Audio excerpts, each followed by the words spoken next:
24강입니다. 그래서 이제 통상법 24강. 그래서 이제 복수 원산지 문제 연속합니다. 그래서 이제 이러한 원칙은 미국 물품이 외국으로 수출돼서 생산 공정을 거친 후에 다시 수입되는 경우에도 마찬가지다. 중요한 것은 미국 물품이 나가서도 변형이 되었다면, 실체적 변형이 일어났다면 그거는 원산지가 미국이 아닙니다. 그죠? 그래서 이제 생산 공정에서 그 물품이 실체적 변형이 발생한 경우에는 미국이 아닌 해당 외국을 원산지구로 표시해야 합니다. 한편 나프타, 그죠? 북미 무역협정, 지금은 유명무실하게 됐습니다. 트럼프 대통령이 와서 다시 이걸 해체와 비슷한, 그러니까 USMCA를 창설해서 똑같은 멤버로 가지고 미국이 요구하는 조건대로 다시 이제 끌어들인 거죠. 그러니까 실제로 나프타는 이제 기능이 없는 겁니다. 사실은 EU를 능가하는 세계 최대의 FTA였죠, 그죠? 메가 FTA였죠. GDP를 따지면 미국이 있기 때문에 캐나다, 멕시코가 소속돼 있었죠. 그 다음에 이제 나프타의 이행법에 따라서요. 당해 물품이 한 곳 이상의 나프타 영내국이 전적으로 획득 또는 생산되었을 경우, 그죠? 당해 물품이 제조에 사용된 비영내산 원재자가 원자재가요. 비영내산이라는 것은 영내 체결국 이외의 곳, 즉 미국이나 캐나다 또는 멕시코 이외의 지역에서 들어온 원자재를 이야기하죠. 이 원자재가 나프타 영내국에서 이루어진 생산으로 인해 관세 분류의 변경이 이루어진 경우, 그 다음에 당해 물품이 나프타 영내산 원재자만 제가 발음이 좀 잘 안 되는데 영내산 원자재만으로 나프타 영내국에서 생산된 경우, 그리고 또 나프타 영내국에서 생산된 물품의 제조에 사용된 비영내산 원자재의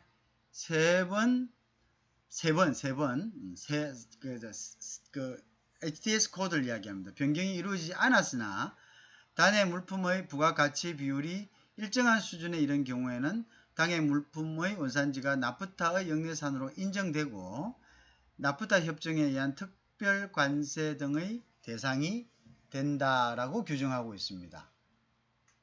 자, 이 내용이 이제 사실은 실체적 변형, 그죠? 실질적인 변형에 관한 좋은 예가 될 수가 있겠죠, 그죠? 결국은 원자재가 어디에서 들어왔냐는 것이 중요한 것이 아니다는 거죠. 그 원자재가 완전한 성격, 즉 이용 가치라든지 여러 가지 이제 성격이 완전히 변한 곳이 어딘 것이냐, 이제 그것을 기준으로 한다는 거죠. 그래서 실제적 변형이라는 것은 실제 완전히 어떤 가치 자체의 가치와 용도가 변해야 된다는 거죠. 그죠? 그것을 이제 이해해야 합니다. 그러면 이제 예를 들면요, 이런 경우가 있습니다. 이제 나프타 이행법 따르면요, 어떤 물품이 있다면 그 물품이 수입 물품이 1개국 이상의 나프타 영내에서 획득 또는 생산되었을 경우, 그건 당연하겠죠. 1개국 이상은, 그죠? 그거는 이제 어디에서 됐든 간에, 그죠?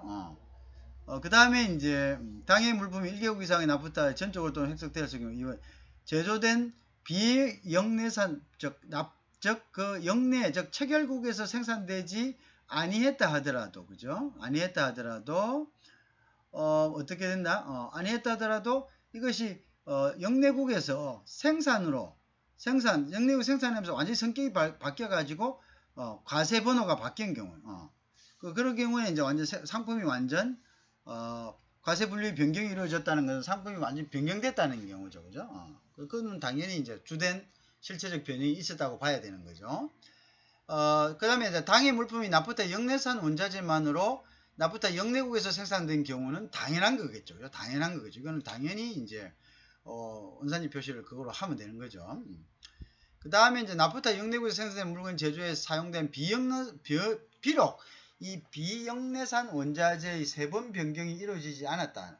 즉 어떤 변형이 없더라도 상당한 부가가치가 이루어졌다는, 상당한 부가가치가 이루어지다는 것은 가치가 변했다는 거죠. 가치가. 그러니까 그것을 이제 다른 변형으로 인해가지고 부품으로 이루어졌던 어쨌든 간에 해가지고 이제 예를 들어서 변형은 이루어지지 않았으나 부품으로 사용되는 경우가 있겠죠. 그렇지만 그 부품이지만 그 부품이 사용이 됐지만 그 부품으로 사용된 전체 상품이 아니면은 그 부품이 상품이 완전히 뭡니까 다른 가치, 그 가치가 굉장히 상승했을 경우에 예를 들어서 이제 그 부품은 예를 들어서 한 뭐 1,000원인데 상품의 가치는 10,000원이 되었을 경우에는 그 부품은 실질적인 목적이나 어떤 사용 용도가 변경됐다고 볼 수가 있겠죠. 그죠?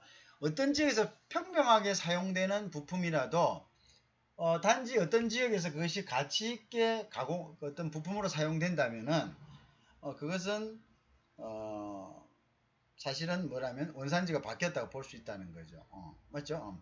같은 부품이지만 이게 예를 들어서 자동차에 사용됐을 때의 예를 들어서 어떤 거죠? 뭐 오일 필터라고 합시다. 자동차에 사용됐을 때 오일 필터하고 예를 들어서 뭐 아주 중요한 그 어떤 군사적 목적의 어떤 무기에 사용된 오일 필터하고는 오일 필터가 변형은 이루어지지 않았습니다. 그죠? 왜 변형이 이루어지지 않았을까요? 그거는 그게 어떤 그 자체에 대한 변형은 없죠. 그래서 세 번은 똑같아요. HTS는 똑같은데 예를 들어서 이제 자동차 한 대의 가격하고 뭐 군사용 어떤 그 뭐 비행기는 비행기일 수도 있고 뭐 여러 가지 있을 수가 있겠죠.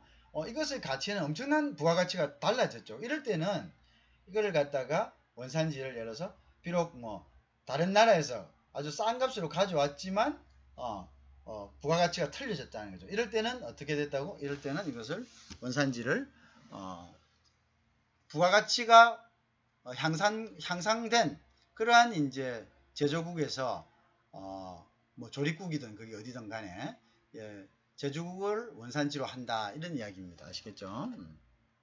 자, 이러한 경우에는 비영내산 원자재라도 어떻게 원산지가 영내산으로 인정되어 나프타 협정에 의한 특혜 관세의 대상이 된다 이런 이야기가 되겠습니다.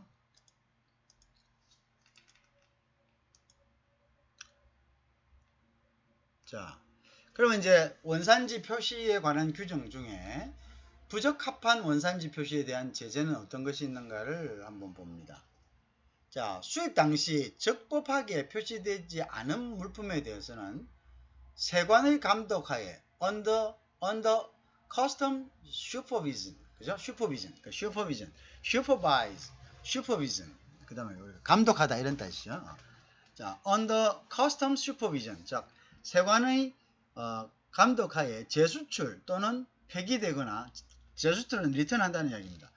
또는 폐기되거나 수입 이후 적법하게 표시되지 않는 한 가액의 10%에 해당하는 추가 관세 additional duty of 10%가 됩니다. 자, 그래서 이제 가액의 10%, 자, 이걸 다시 돌려보내거나 폐기하거나 또는 이제 수입해가지고 표시해도 됩니다. 적법하게. 표시하지 않는 한. 자, 그래서 이제 그 적법하게 표시하는 한 가액의 10%, 그죠? additional duty of 10% at the barrel, 그죠?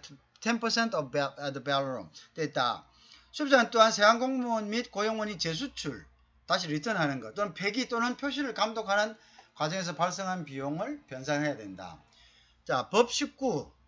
원산지 표시 의도적으로 제거하거나 감추는 등의 행위를 하는 자는 초범인 경우에는 미화 1억, 즉 10만 달러, 재범인 경우에는 25만 달러, 또는 1년 이하의 징역에 처해진다. 이렇게 되죠.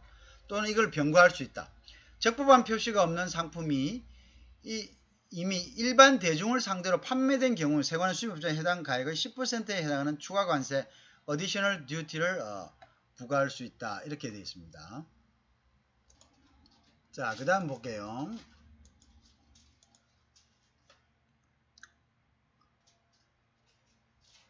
자, 그 다음에 수입 당시 적절하게 표시되게 하고요. 아까 같은 이야기인데 부적절한 원산지 표시에 대한 제재로는요. 수입 당시에 적법하게 표시되지 않은 물품에 대해서는 세관의 감독이 아까 했죠. 가액 10%에 대한 추가 관세, 그죠?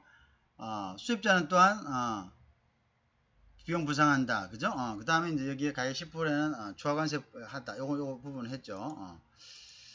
그 다음에 쿼터 봅시다. 쿼터. 자, 쿼터 및 기타 통관상의 제한 규정, 쿼터. 국제무역, 특히 수입에 있어서의 수량 제한, quantitative restriction입니다. quantitative라는 것은 수량에 대한 restriction, quantitative restriction은 수입품의 물량, 그죠? 또는 가액에 대해 직접적으로 제한을 가하는 조치입니다. 그죠? 국내 산업 보호를 위하여 취할 수 있는 여러 수단 가운데에서도 수량 제한 조치는 수출국의 어느 나라에 대해서 상품을 수출하기 위한 어떠한 노력을 하더라도 정해진 수량 이상을 수출하는 것이 불가능하죠. 그죠? 왜? 정해져 있기 때문에. 관세를 납부하기만 하면 수량 자체에 대해서는 제한을 받지 않는 관세 제도와 대조를 이루고 있죠. 그죠? 뭐 이거는 뻔한 거죠. 그래서 이제 quantitative restriction은 뭐냐면 수량을 제한한다. 이거는 뭐 아무리 노력해도 안 되는 거죠. 왜? 수량이 제한되어 있기 때문에 더 이상 수출할 수 없는 겁니다. 그죠?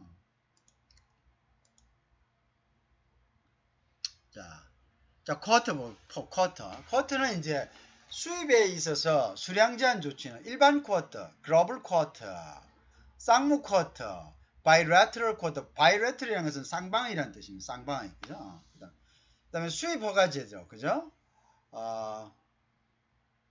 그 다음에 이제 discretionary licensing이라 합니다. 이것을. 그래서 이제 discrete하다. discretionary license, 수입 허가제죠. 그 다음에 국가 수입 독점제도, state import monopoly. 이런 네 가지 형태로 구분이 됩니다. 그죠? 이러한 쿼터 등의 수량 제한 조치는요, 국제무역을 확대하려는 가트의, 그죠? 기본 목적에 원칙적으로 반하는 거죠. 가트 자체의 예외조항 또는 별도의 국제협정을 근거로 해서 실시됩니다. 그래서 예외조항으로 하고, 이제 이럴 경우에 이제 어떤 경우냐면, 개발도상국이나 이런데, 이런데 예외적으로, 이제, 그리고 또 특정한 이제 품목들, 이런 데, 농산물이나 뭐 이런 데, 이런 데에만 이제 예외적으로 하고, 이것도 쌍무협정으로, 국제협정을 통해서 이제 실시하도록 그렇게 되어 있습니다. 국가 간에. 그래서 현행 가트 협정은요, 외환시장 또는 국내 산업의 피해를 긴급 구조를 위해서 필요한 경우에, 농산물 공급을 억제를 위한 일정한 경우에 하나여 수입국 쿼터를 실질적 예외로 인정하고 있죠. 그죠? 그러나 이러한 가트 예외종은 그 제도 시행에 있어서 조건 및 절차가 엄격합니다. 그죠? 이건 자유무역을 해치는 겁니다. 그죠? 그 수량 제한 조치를 특정 회원국이 차별적으로 적용해서는 안 되며, 그죠? 그렇게 안 됩니다. 쿼터를 실시한다면 그것도 일반적으로 다 실제 수출국이 입는 피해를 최대한도로 보상해야 하는 경우, 그죠? 그게 엄격하다 이 말이야. 별도의 다자간 또는 쌍무종 국제 협정의 체결을 통해 이러한 예외 조항을 제약을 갖다가 피하려는 경우가 많다. 그죠? 그래서 그러면 이거 함부로 하다가는 안 된다 이 말이죠. 그죠? 함부로 하다가 안 되기 때문에 이 이제 가트의 이제 가트가 이렇게 이제 제약을 해놨죠. 그래서 이제 이걸 피하려니까 이제 뭐냐면 다자간 또는 쌍무간 국제협정. 이게 원래 다자간 협정은 WTO 협정을 다자간이라 합니다. 근데 보통의 경우는 다 복수간 내지는 쌍무적 국제협정인데요. 근데 이제 이게 메가 FTA가 돼버리면은 이게 일종의 이제 다자간과 같은 효력을 생기는 거죠. 그러면 메가 FTA가 협정된 국가 간에는 이게 별도의 어떤 협정이 돼버리니까 이게 이제 가트에서 이야기하는 이러한 이제 규제들을 갖다가 이렇게 그 쿼터에 대한 규제를 피할 수가 있는 거죠. 그죠? 그래서 이제 그 가트에서는 가트에서도 예외를 인정해주고 있지만 이 예외가 엄격하죠. 보상해라. 뭐 이런 대신에 보상해주라. 자, 쿼터 해준다. 그럼 쿼터 해주는 만큼 그러면 수출을 더 할 수 있는데 못 하는 거죠. 그러면 수출국에다가 쿼터를 갖다가 쿼터를 요청했다면은 그러면 이제 협정했다면 그 쿼터를 제한할 경우에 그냥 제한하면 그건 뭡니까? 무역 장벽이 되니까 일단 협정을 해서 제한하는데 그 경우에도 어떻게 보상을 해주고 협정을 해라. 협정에 보상이 들어가야 된다. 수출 못하는 부분에 대해서.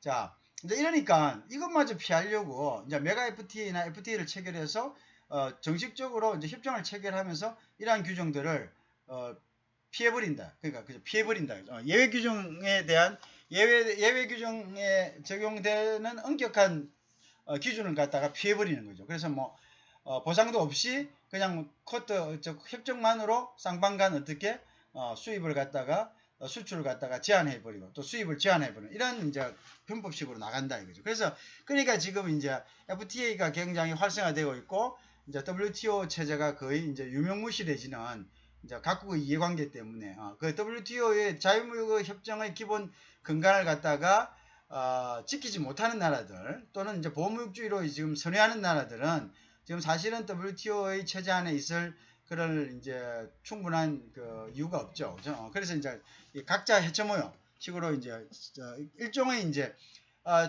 FTA는 WTO의 어떤 예외를 인정한 부분들에 대한 협정입니다. 그래서 복수간 무역협정이라 해서 그거는 이제 따로 그죠? 따로 이제 그 부속서 4에 따로 이제 명시가 돼 있죠. 근데 이것이 활성화되고 있는 거 아닙니까? 왜? 이 부분들이 결국은 이제 WTO 상에서의 일단 여러 가지 그 규제 조건들을 피하기 위해서 그죠? 그리고 이제 각국이 지금 여러 가지 이제 이유에 있어서 보호무역으로 회귀하면서 이러한 규정들이 WTO의 체제 안에 있는 것이 이제 불편해진 거죠. 그래서 자유무역을 심지어 자유무역을 선도했던 미국조차도 지금 이제 보호무역주로 들어가면서 WTO와 이제 그런 부분에 있어서 어떤 그 마찰을 일으키는 그죠? 그런 이제 사태들이 일어나고 있죠. 자, 이제 그런 것을 이야기합니다. 쿼터에 있어서.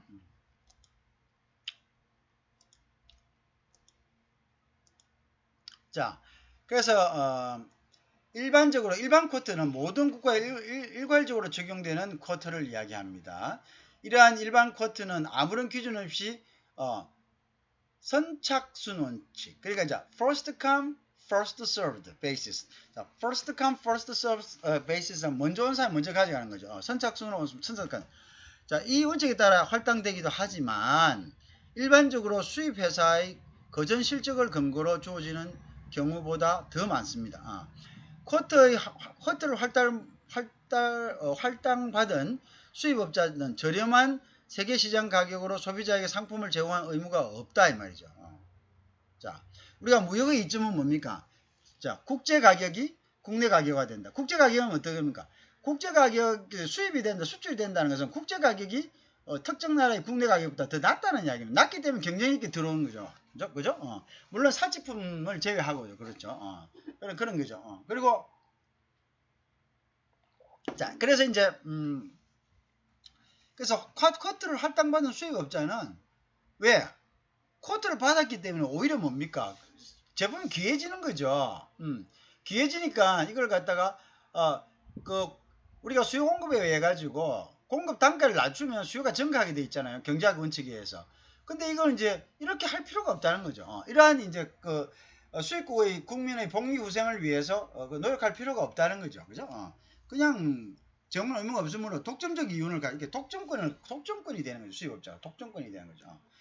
왜? 제한되어 있기 때문에 자기가 제한된 가운데에서 뭘 그걸 갖다가 뭐 선의를 베풀 필요가 없는 거죠. 그죠? 그러니까 오히려 더 희소성의 어떤 그런 가치를 가지게 되는 거죠. 그렇게 됨으로써 오히려 이제 최대한도로 이 사람 수입업자는 어떻게 했습니까? 수입하지 못한 만큼 그죠? 제한된 수입량에 대해서 이윤을 최대화하려 하는 거죠. 그죠? 그러니까 이제 결국은 수입국의 입장에서는 소비자들이 수입의 혜택을 누리지 못하는 겁니다. 그죠? 그런 거죠. 국제 가격의 혜택을 누리지 못한다. 그죠?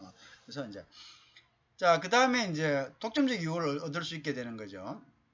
그 다음에 쌍무 쿼터라는 것은 쌍무 쿼터는 특정 국가에 분배된 아까 일반적 쿼터는 어떤 식이냐면 어떤 국가가 자기 나라 시장을 봐서 국내 시장을 국내 산업을 보호하기 위해서는 1년에 한 100톤 정도만 커트하면 된다. 그러면 이제 100톤 정도면 라이선스를 어떻게 주냐? 먼저 오는 사람한테 그 100톤을 주는 겁니다. 100톤 그럼 처음 와서 니 얼마 정도 수입할래? 저는 1년에 뭐 한 10톤 하겠습니다. 그러면 10명. 그럼 뭐 10명 해가지고 뭐 하든 아니면 뒤에 온 사람은 90톤 하든 2명 먼저 온 사람이 그 커트를 라이선싱을 줘버린다는 거예요. 그게 이제 일반 커트다 이 말이죠. 그죠?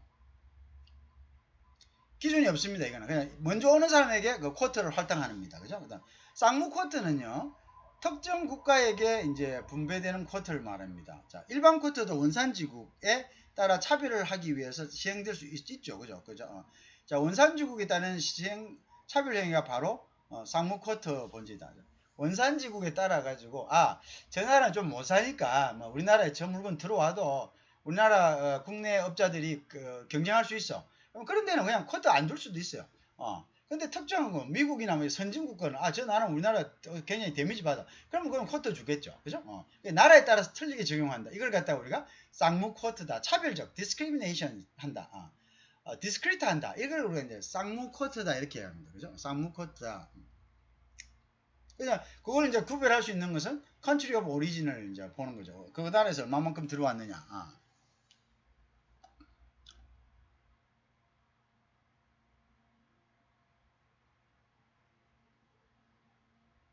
이제 쌍무 쿼터 같은 경우는 대가가 항상 좋아져야 되죠. 어떤 특정한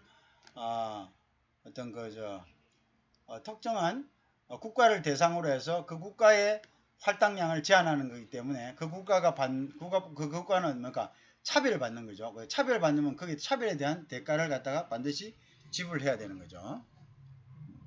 이제 쿼터를 갖다가 제한하면은 다른 부분에서 쿼터로 인해 가지고 수출하지 못했던 그런 손해만큼을 다른 제품을 갖다가 더 수출할 수 있게 해주는 것이 일반적입니다. 그죠? 그래서 그것을 이제 보상적, 대가적 조치다 우리가 이렇게 이야기하는 거죠.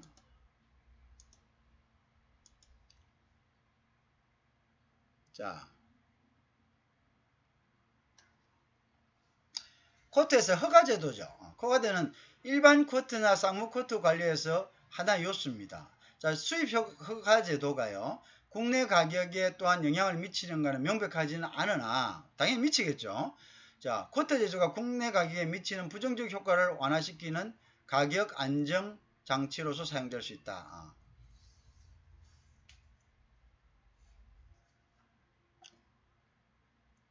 자, 그래서 이제 가트 1994년요. 11조 제1항은 수량 제한 금지, 즉 쿼터 금지를 선언하고 있습니다. 즉 상품의 수출입에 관해 쿼터 수입 또는 수출 허가, 기타 방법 이하를 불문하고요. 관세, 조세 및 과징금 이외의 금지, 제한 조치를 신설하거나 유지해서는 안 된다. 하여튼 prohibition 하거나 금지하거나 제한, restriction 하거나 과징금, 차지를 물치거나 조세, 텍스를 하거나 아니면 관세, 듀티를 하는 것은 안 된다 이 말이에요. 알겠죠? 그는 어떤 방법, 어떤 명칭을 불구하고 이런 식으로 수입 제한을 하는, 즉 할당, 수량 제한 원칙을 금지하고 있습니다. 무슨 말이겠죠? 근데 이제 쿼터가 뭐 국내 가격에 미치는 부정적 효과를 완화시키는 가격 안전 장치로 사용될 수 있다는 것은 명백하냐 명백하지 않느냐, 뭐 이거는 좀 악유가 있겠죠. 그죠?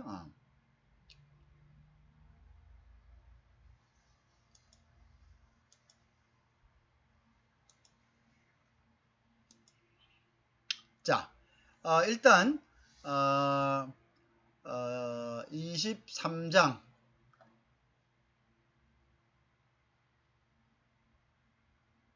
은 여기까지 하겠습니다.